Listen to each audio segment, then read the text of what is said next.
আম্মা সবই বুঝতে পারছি, তো একটা কথার জবাব দেন।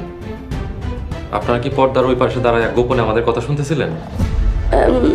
না মানে হয়েছে কি বাবা, কিছু কথা আমাকে নামে আমার কানে আসছে, তাই এসে দাঁড়াইছিলাম আর কি।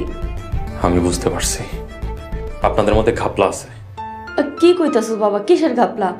কি আবল তাবল কইতাছো তুমি এগুলা? পর্দার আড়ালে দাঁড়ায় আমাদের কথা শুনতেছিলেন।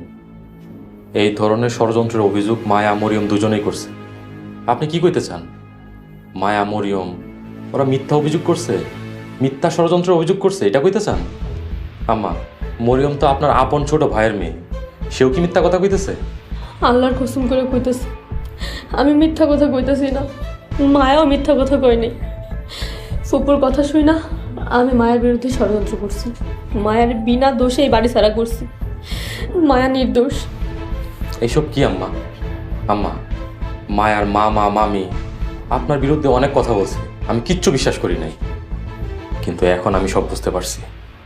আম্মা, আপনি, রুমান, রাজিয়া, আপনারা সবাই পাপী। আপনাদের বিরুদ্ধে আমি ব্যবস্থা নিতেছি।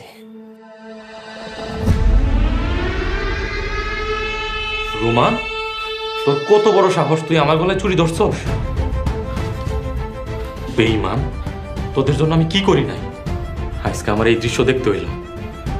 তুই আমার গলায় চুরি ধরছস রুমান? ভাইজান, তুমি প্রতি মাসে 5-6 লাখ টাকা ইনকাম করো, আমাকে কয় টাকা দেবো? 4-5 টাকা। এই টাকা দিয়ে আমাকে কিছু হয় না।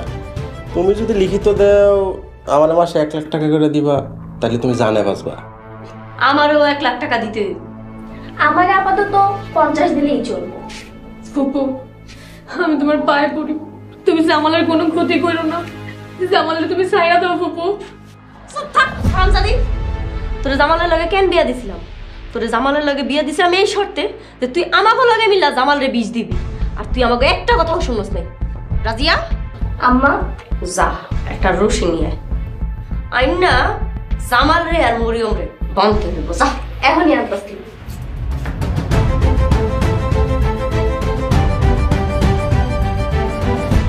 পরবর্তী পর্ব আসছে খুব শীঘ্রই। এরা সবাই পাগল হয়ে গেছে।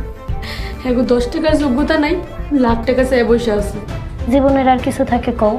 বাড়িঘর যা আছে তাতেই চলবো, আমার নতুন বাড়ি লাগবো না। উপকার করছো, তার জন্য অসংখ্য ধন্যবাদ। এইসব আবেগের কথা কয়ে লাভ নাই। রুটি ভাজির কি দোষ? প্রতিবেশী যদি অভক্ত থাকে আল্লাহর কাছে